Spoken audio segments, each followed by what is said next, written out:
I love this place. Thank you all for coming out in the rain, the pouring rain. We're going to make this worth it for you. President Faust, Board of Overseers, faculty, friends, alumni, proud parents, members of the ad board, and graduates of the greatest university in the world.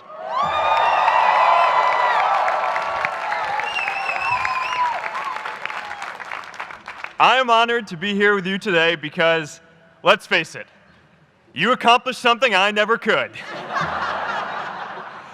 If I get through this speech today, it'll be the first time I actually finish something here at Harvard. Class of 2017, congratulations.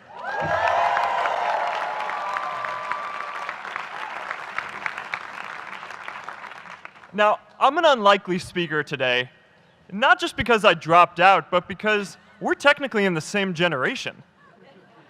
We walked this yard less than a decade apart. We studied the same ideas and slept through the same Act 10 lectures. We may have taken different roads to get here, especially if you came all the way from the Quad. But today, I want to share what I've learned about our generation and the world we're all building together. But first, these last couple of days have brought back a lot of good memories. How many of you remember exactly where you were and what you were doing when you got that email telling you got into Harvard?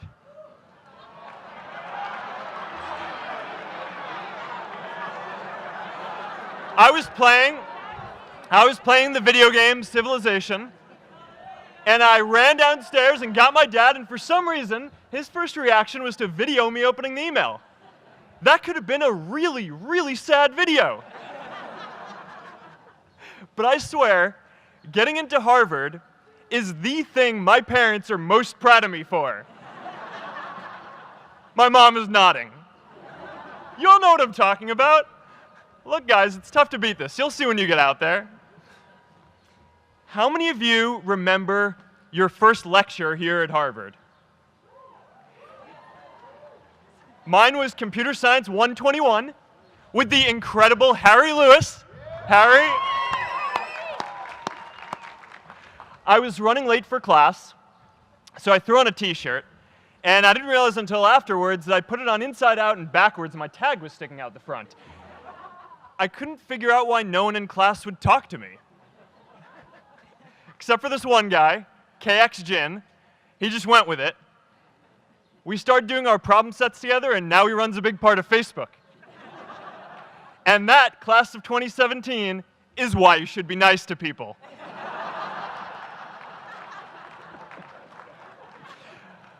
But my best memory from Harvard is meeting Priscilla.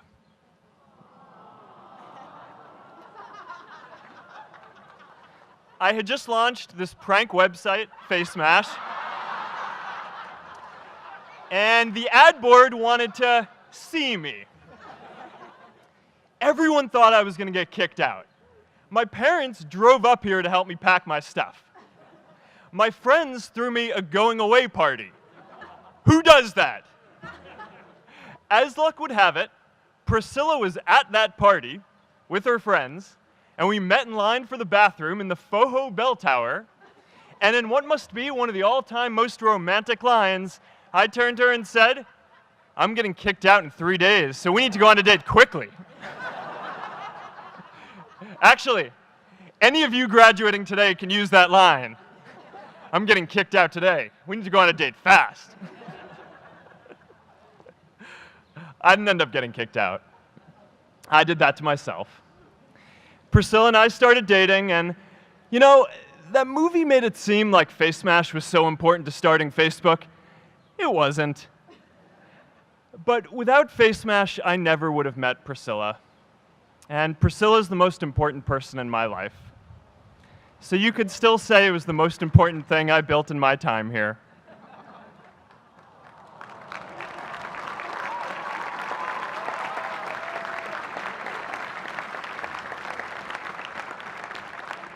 We have all started lifelong friendships here, and some of us even families.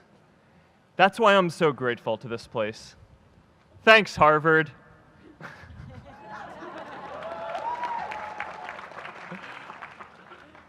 Today, I want to talk about purpose. But I'm not here to give you the standard commencement about finding your purpose. We're millennials. We try to do that instinctively. Instead, I'm here to tell you that finding your purpose isn't enough. The challenge for our generation is to create a world where everyone has a sense of purpose. One of my favorite stories is when JFK went to go visit the NASA Space Center, and he saw a janitor holding a broom, and he asked him what he was doing, and the janitor replied, "Mr. President, I'm helping put a man on the moon." Purpose is that feeling that you are a part of something bigger than yourself, that you are needed, and that you have something better ahead to work for. Purpose is what creates true happiness. And you are graduating at a time when this is especially important. When our parents graduated, that sense of purpose reliably came from your job, your church, your community. But today, technology and automation are eliminating many jobs. Membership in a lot of communities has been declining, and a lot of people are feeling disconnected and depressed and are trying to fill a void in their lives. As I've traveled around, I've sat with children in juvenile detention and opioid addicts who've told me that maybe their lives would have turned out differently if they just had something to do, an after-school program or somewhere to go. I've met factory workers who know their old jobs aren't coming back and are just trying to find their path ahead. For our society to keep moving forward, we have a generational challenge to not only create new jobs, but create a renewed sense of purpose. I remember that night I launched Facebook from that little dorm in Kirkland House. I went to Noakes with my friend KX, and I remember telling him clearly that I was excited to help connect the Harvard community, but one day someone would connect the whole world. The thing is, it never even occurred to me that that someone might be us. We were just college kids. We didn't know anything about that. There were all these great big technology companies with all these resources, and I just assumed one of them would do it. But this idea was so clear to us that all people want to connect. So we just kept working on it, day after day after day. And I know that a lot of you are going to have your own stories just like this. A change in the world that seems so clear that you are sure someone else is going to do it. But they're not. You will. But it's not enough to have that purpose yourself. You also have to create a sense of purpose for others. And I found that out the hard way. You see, my hope was never to build a company. I wanted to have an impact. And as all these people started joining us, I just assumed that that's what they wanted to do too. So I never took the time to explain what it was that I hoped we'd build. A couple years in, some big companies wanted to buy us. I didn't want to sell. I wanted to see if we could connect more people. And we were building the first version of Newsfeed at the time, and I thought, if we could just launch this, it could change how we all learn about the world. Nearly everyone else wanted to sell. Without a sense of higher purpose, this was their startup dream come true, and it tore our company apart. After one particularly tense argument, one of my close advisors told me if I didn't agree to sell the company right now, I would regret that decision for the rest of my life. Relationships were so frayed that within a year or so, every single person on our management team was gone. That was my hardest time leading Facebook. I believed in what we were doing, but I felt alone. And worse, it was my fault. I wondered if I was just wrong, an imposter, a 22-year-old kid who had no idea how things actually worked. Now, years later, I understand that is how things work when there's no sense of higher purpose. So it's up to all of us to create it so we can all keep moving forward together. And today, I want to talk about 3 ways that we can create a world where everyone has a sense of purpose. By taking on big, meaningful projects together. By redefining equality so everyone has the freedom to pursue their purpose. And by building community all across the world. So first, let's take on big, meaningful projects. Our generation is going to have to deal with tens of millions of jobs replaced by automation like self-driving cars and trucks. But we have the potential to do so much more than that. Every generation has its defining works. More than 300,000 people worked to put that man on the moon, including that janitor. Millions of volunteers immunized children around the world against polio, and millions of more people built the Hoover Dam and other great projects. And now it's our generation's turn to do great things. Now I know, maybe you're thinking, I don't know how to build a dam. I don't know how to get 1 million people involved in anything. Well, let me tell you a secret. No one does when they begin. Ideas don't come out fully formed. They only become clear as you work on them. You just have to get started. If I had to know everything about connecting people before I got started, I never would have built Facebook. Movies and pop culture just get this all wrong. The idea of a single eureka moment is a dangerous lie. It makes us feel inadequate because we feel like we haven't had ours yet. And it prevents people with seeds of good ideas from ever getting started in the first place. Oh, and you know what else movies get wrong about innovation? No one writes math formulas on glass, okay? All right? That's not a thing, okay?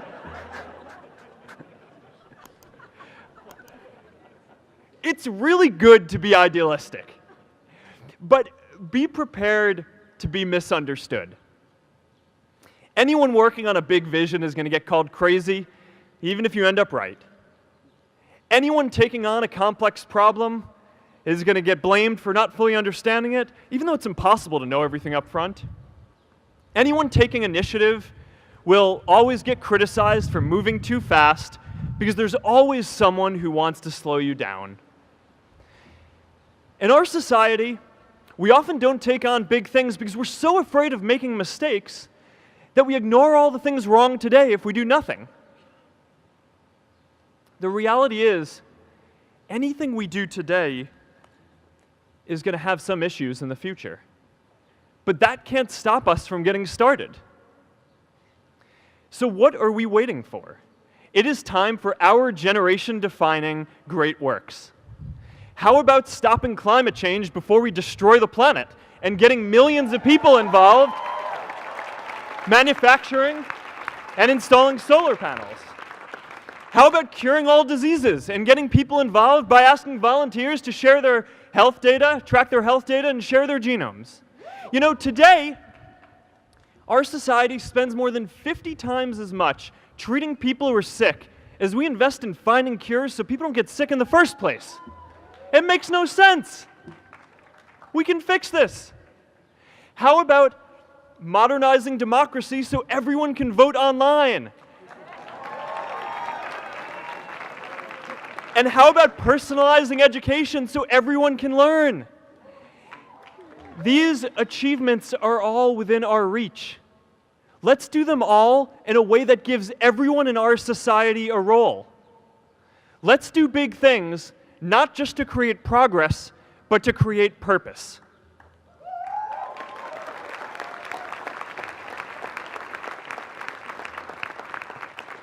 So taking on big, meaningful projects together is the first thing we can do to create a world where everyone has a sense of purpose.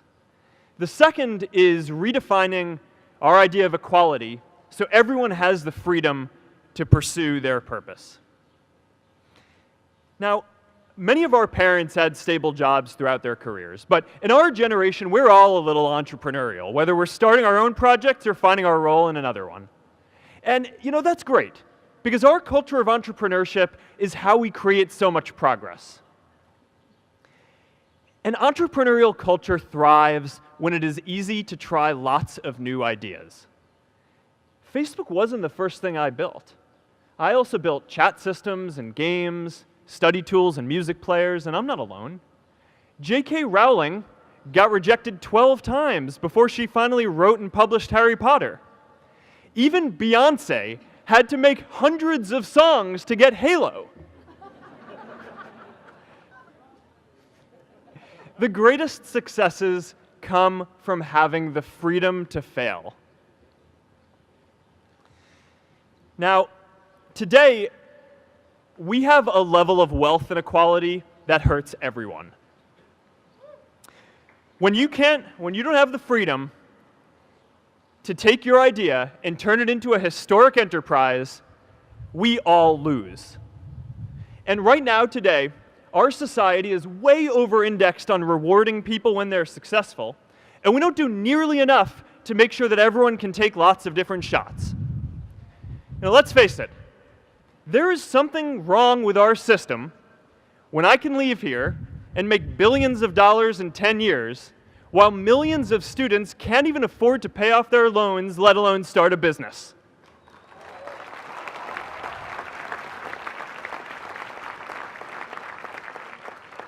Look, I know a lot of entrepreneurs, and I don't know a single person who gave up on starting a business because they were worried they might not make enough money.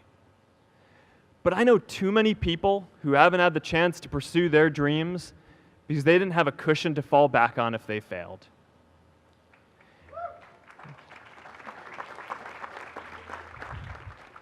We all know you don't get successful just by having a good idea or working hard. You get successful by being lucky too.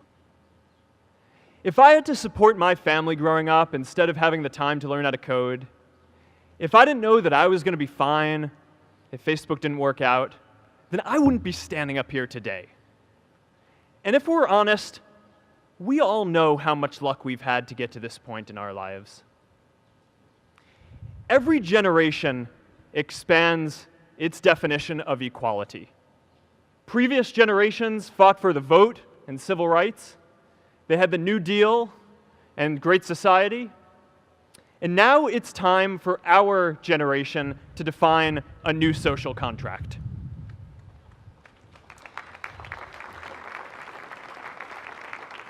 We should have a society that measures progress not just by economic metrics like GDP, but by how many of us have a role we find meaningful.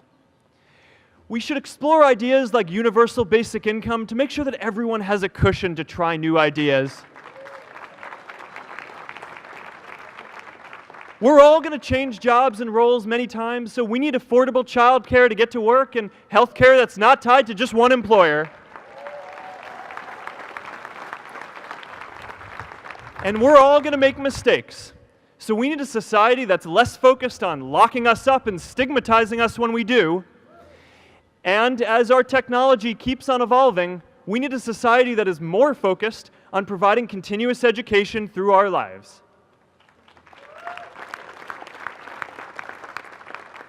And yes, giving everyone the freedom to pursue purpose isn't going to be free.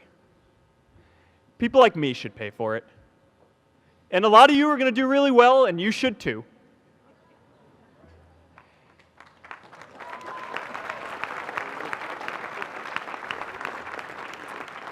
That is why Priscilla and I started the Chan Zukerberg Initiative and committed our wealth to promoting equal opportunity.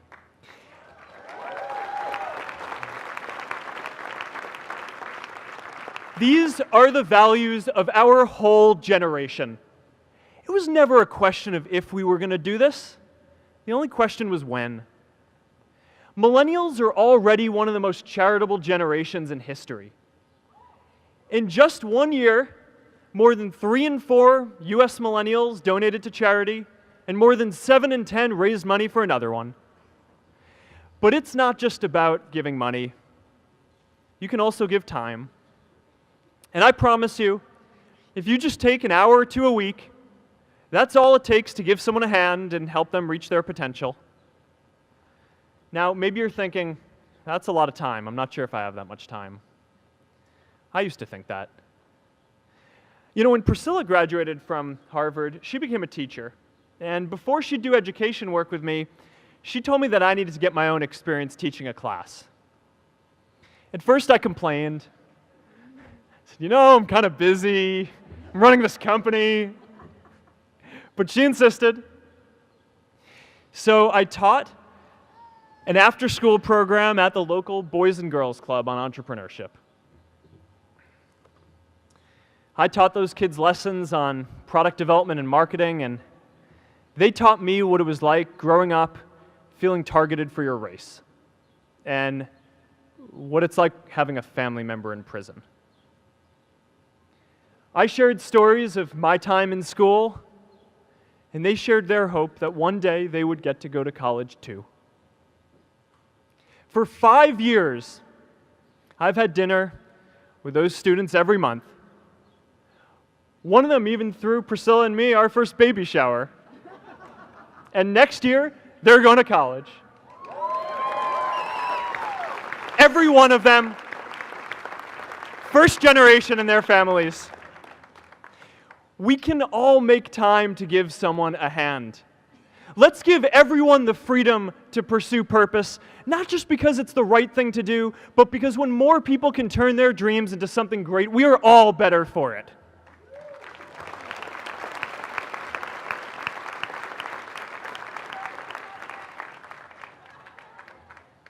Purpose doesn't only come from work. The third way we can create a sense of purpose for everyone is by building community. And in our generation, when we say purpose for everyone, we mean everyone in the world. Now, quick show of hands. How many of you here are from another country? All right, now keep your hands up. How many of you are friends with one of these folks? Now we're talking. See, we have grown up connected. In a recent survey of millennials around the world, asking what most defines our identity, the most popular answer wasn't nationality, ethnicity, or religion. It was citizen of the world. That's a big deal. Every generation expands the circle of people we consider one of us. And in our generation, that now includes the whole world. We understand that the great arc of human history bends towards people coming together in ever greater numbers, from tribes to cities to nations, to achieve things that we could not on our own. We get that our greatest opportunities are now global. We can be the generation that ends poverty, that ends disease. And we get that our greatest challenges need global responses too. No country can fight climate change alone or prevent pandemics. Progress now requires coming together, not just as cities or nations, but also as a global community. But we live in an unstable time. There are people left behind by globalization across the whole world. And it's tough to care about people in other places when we don't first feel good about our lives here at home. There's pressure to turn inwards. This is the struggle of our time. The forces of freedom, openness, and global community against the forces of authoritarianism, isolationism, and nationalism. Forces for the flow of knowledge, trade, and immigration against those who would slow them down. This is not a battle of nations. It is a battle of ideas. There are people in every country for more global connection, and there are good people against it. And this isn't going to be decided at the UN either. It's going to happen at the local level when enough of us feel a sense of purpose and stability in our own lives that we can start to open up and care about everyone else too. And the best way to do that is to start building local communities right now.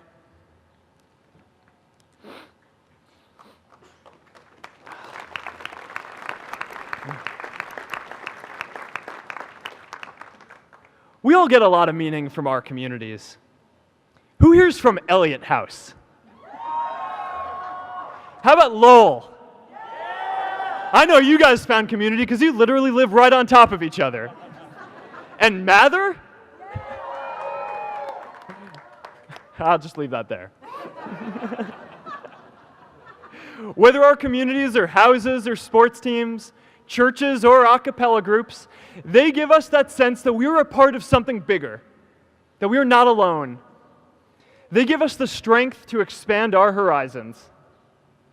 And that's why it's so striking that over the past few decades, membership in all kinds of communities has declined by as much as 1/4. That's a lot of people who now need to find a sense of purpose somewhere else. But I know that we can rebuild these communities and start new ones because many of you already are. I met Agnes Agoye, who's graduating today. Agnes, where are you?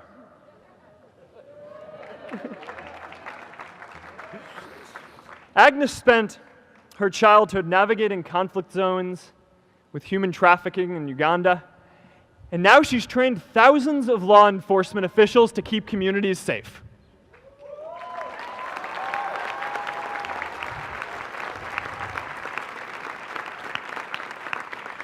I met Kayla Oakley and Neha Jain, who are graduating today too. Stand up, guys. Kayla and Neha started a nonprofit that connects people suffering from chronic illnesses with people in their communities who are willing to help out.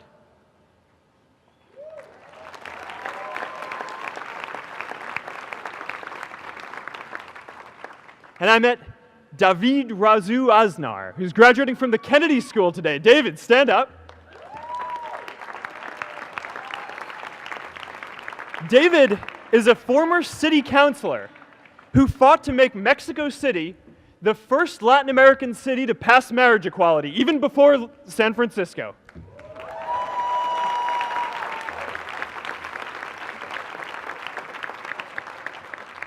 And this is my story too. A student in a dorm, connecting one community at a time, and keeping at it until one day we can connect the whole world.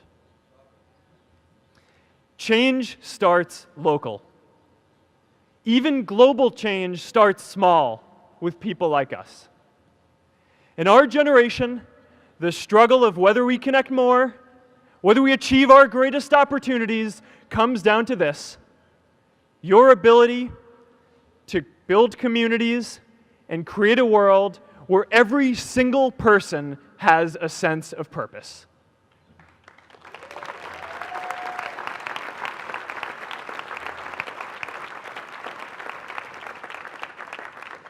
Class of 2017, you are graduating into a world that needs purpose, and it's up to you to create it. Now, maybe you're asking yourself, can I really do this? Well, remember when I told you about that class I taught at the Boys and Girls Club? One day after class, I was talking to my students about going to college, and one of my top students raised his hand and said that he wasn't sure he could go to college because he's undocumented. He wasn't sure if they'd take him. Last year, I took him out to breakfast for his birthday, and I wanted to get him a gift, so I asked him what he wanted, and he just started talking about struggles that he saw other students in his class facing, and finally said, I'd really just like a book on social justice. I was blown away. Here is a young guy who has every reason to be cynical. He wasn't sure if the country he calls home, the only one he's known, was going to deny him his dream of going to college. But he wasn't feeling sorry for himself. He wasn't even thinking of himself.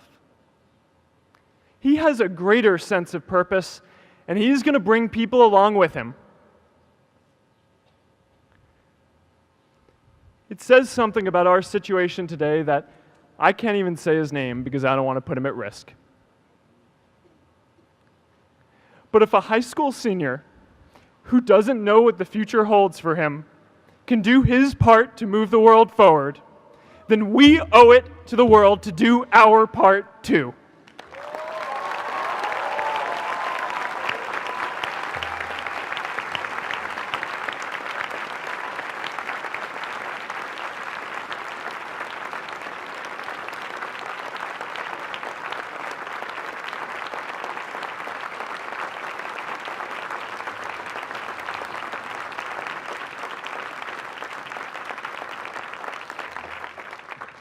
So before you walk out those gates one last time, and as we sit here in front of Memorial Church, I'm reminded of a prayer, Misha Berach, that I say whenever I face a big challenge, that I sing to my daughter, thinking of her future when I tuck her in at night.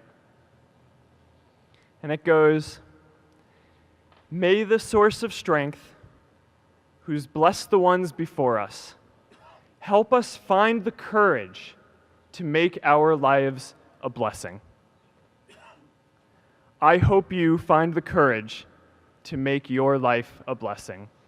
Congratulations, class of 2017. Good luck out there.